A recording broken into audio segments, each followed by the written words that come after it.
Y esos estudios de la hipertensión arterial, el UKPDS, por ejemplo, 5.000 pacientes, 10 años, ¿ok?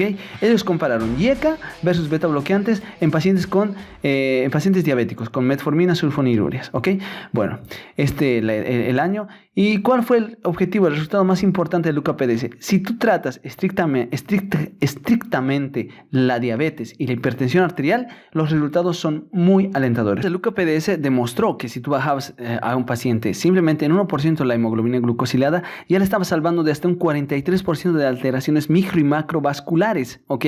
Si este paciente además tiene un estricto control de la presión arterial desde menor a 144 y menor a 88 en la diastólica, le salvabas literalmente 56% de que este paciente termine con insuficiencia cardíaca, menor a 44% de que el paciente termine con un ACV y prácticamente menor a 32% de muerte global.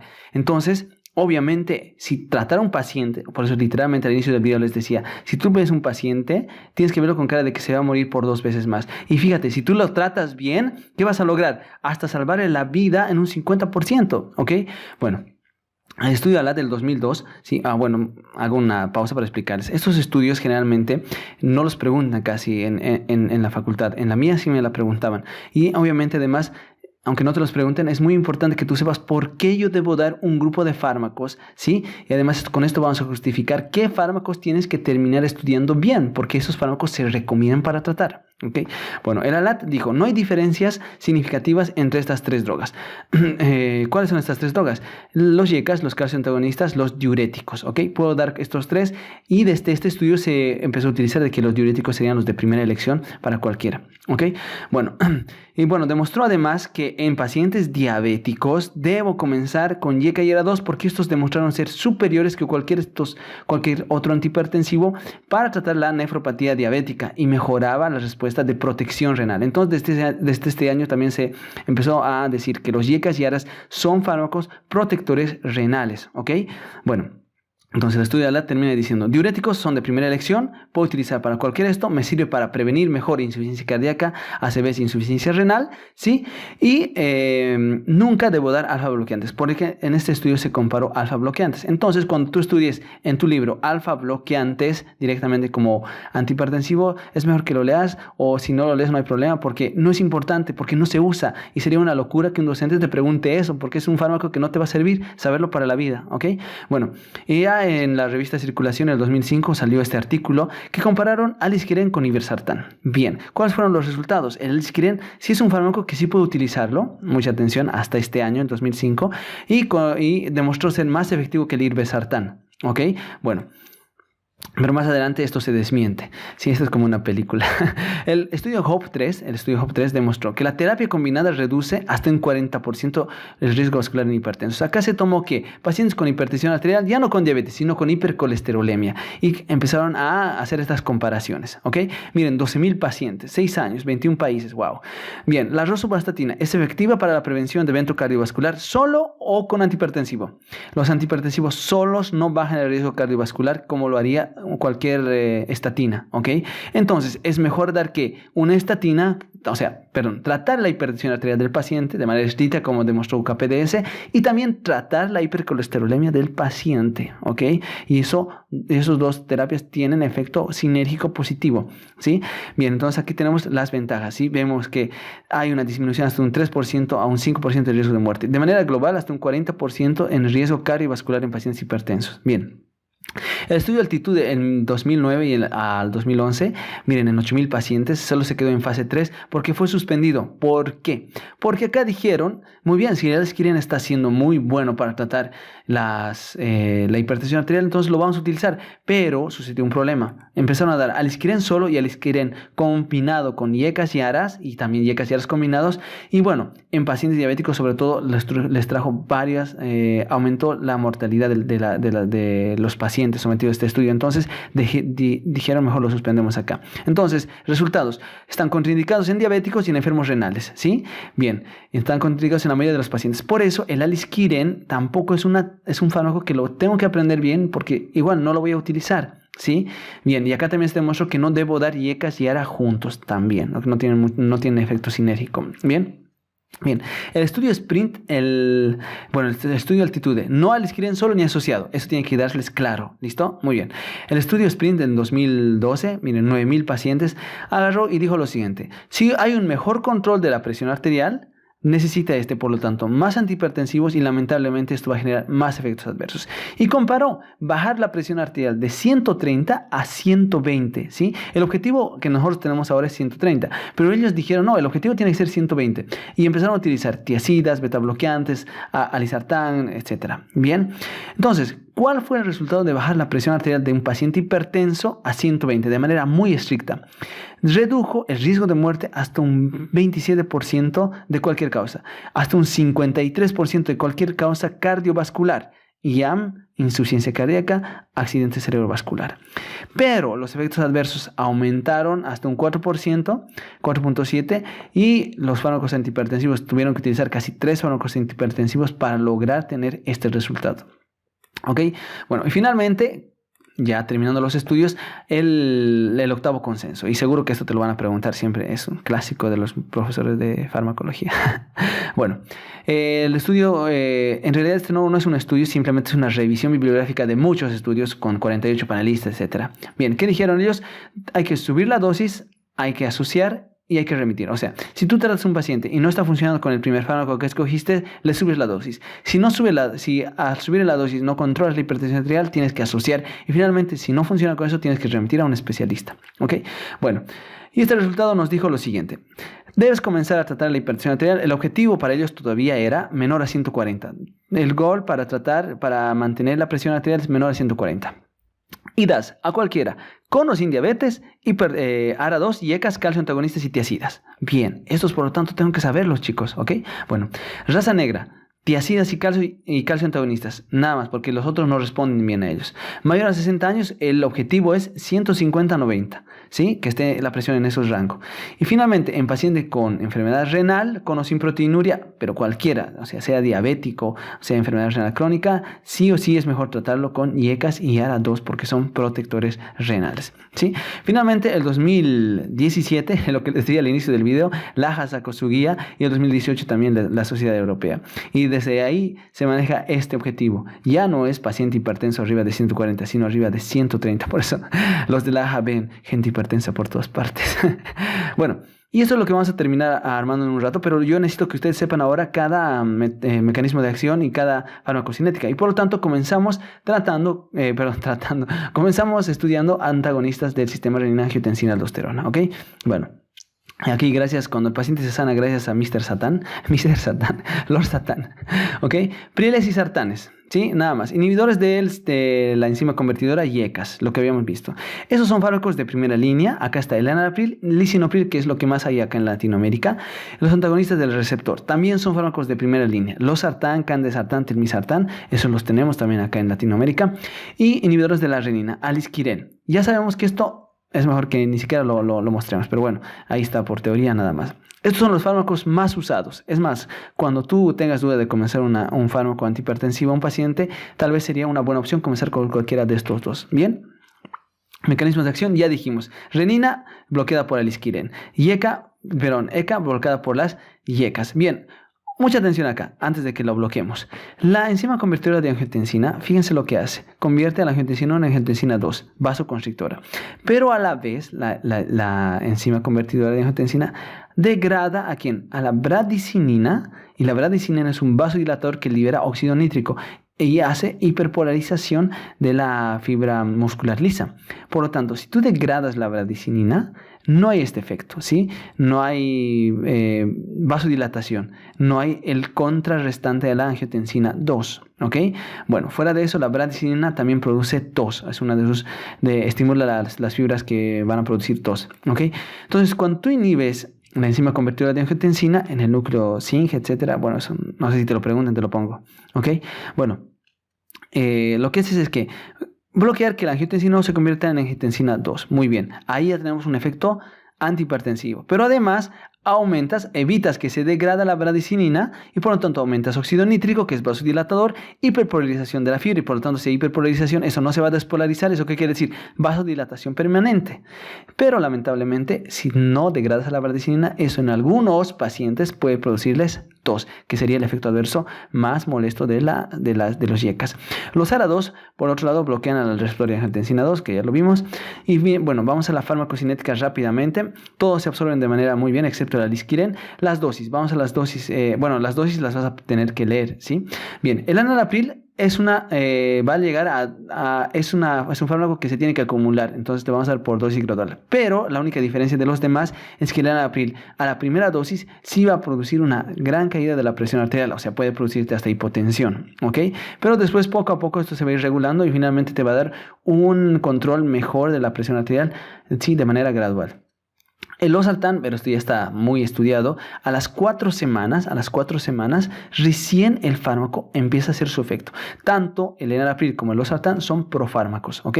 Y a las 4 semanas, entonces, cuando tú le das a este paciente, le comienzas una terapia antihipertensiva, ¿cuándo tiene que ser su control?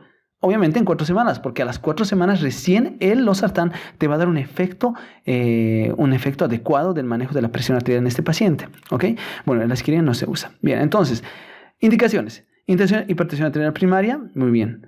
Paciente con enfermedad renal, sea diabética o enfermedad crónica, mejor comenzar IECAS y ARAS. ¿Sí? Diabéticos sí, porque para proteger ese riñón, para evitar la microalbuminuria. Pacientes con infarto agudo de miocardio, mucha atención. ¿Por qué, chicos? Porque nosotros habíamos dicho que un paciente con infarto agudo de miocardio es un paciente que probablemente está haciendo una insuficiencia cardíaca. Entonces, sí, posterior a eso tengo que utilizar fármacos antihipertensivos para tratar este grupo de pacientes porque evitan que la insuficiencia cardíaca, ¿ok?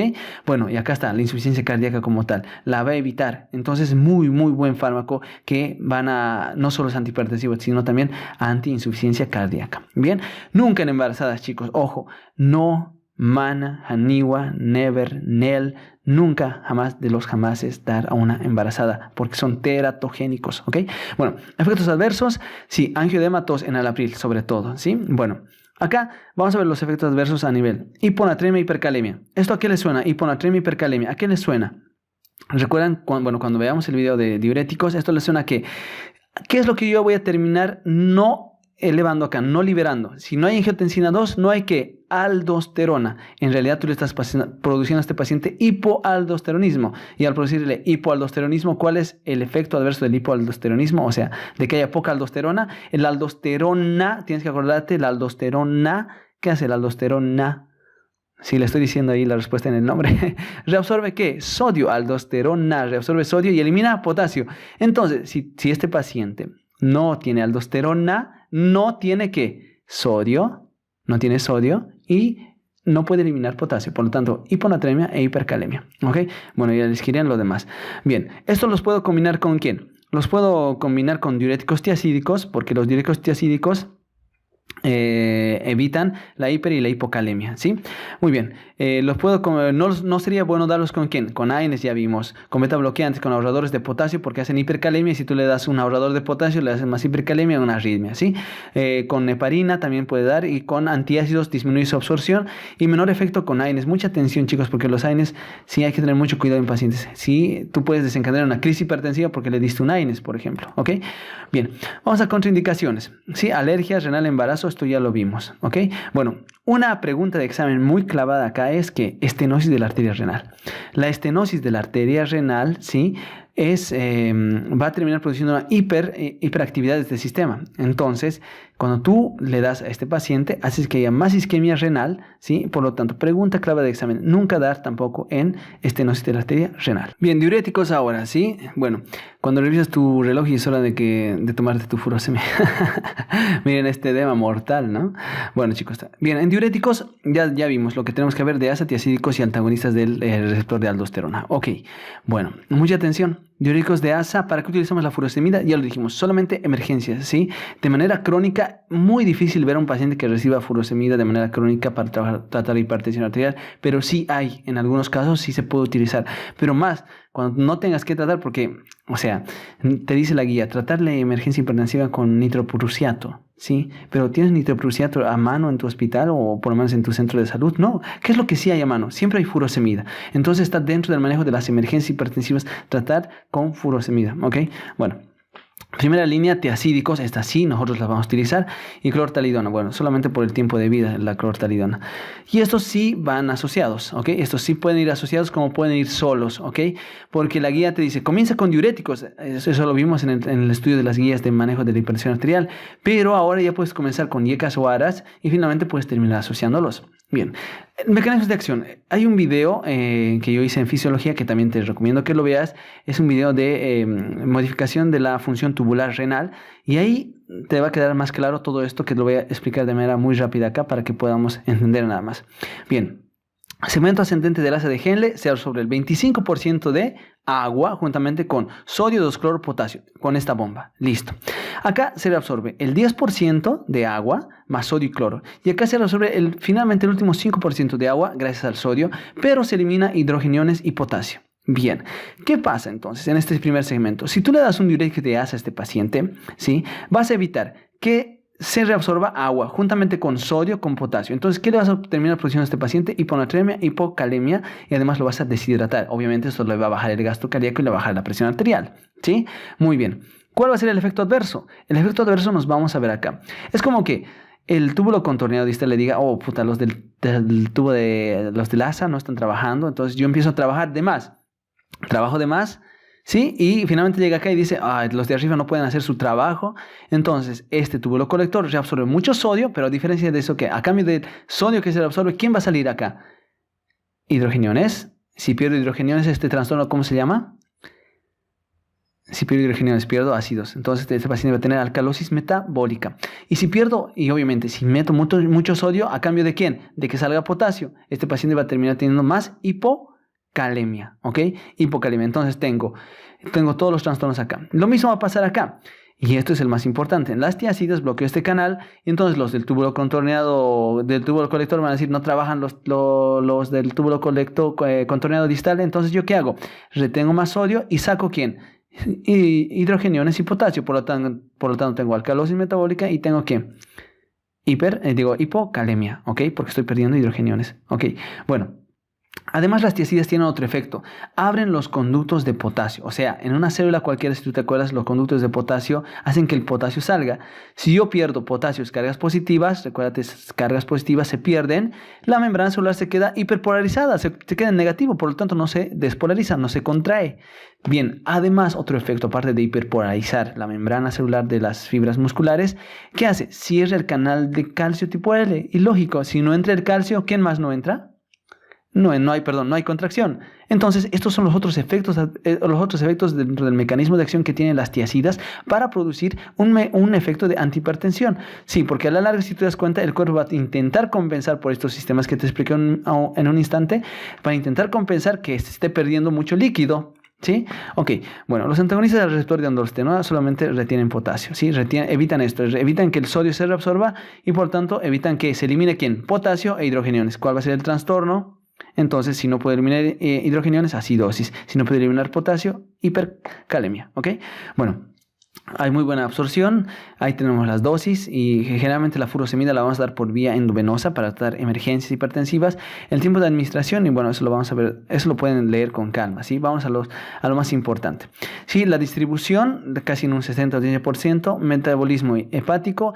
Mucha atención acá, pregunta de examen. Las tiacidas necesitan para trabajar, para funcionar, que el riñón esté funcionante. Por lo tanto, con un filtrado glomerular mayor a 30 ml minuto. Ese debería ser el filtrado para que las tiacidas funcionen. Si no hay ese filtrado y el paciente realmente está con falla renal, entonces nosotros tenemos que utilizar furosemida aparte para descongestionar a este paciente. Bien, las tiacidas, al igual que lo que sucedía con el losartán, recién a las 4 semanas van a tener todo este efecto, hiperpolarización, cierre del canal de calcio. A las 4 semanas recién voy a poder valorar su verdadero efecto antihipertensivo, como sucedía con el losartán. Por eso cuando tú tienes un paciente y de pronto dice, sí, me dolía la cabeza, y le tomas la presión y dice, ya me tomé la medicación no le va a hacer mucho efecto inmediatamente. Sí, la medicación es una medicación de acumulación, una medicación de sostenimiento. Entonces este paciente tiene que ir tenemos que utilizar otra medicación para tratar de la emergencia, la urgencia hipertensiva. Bien.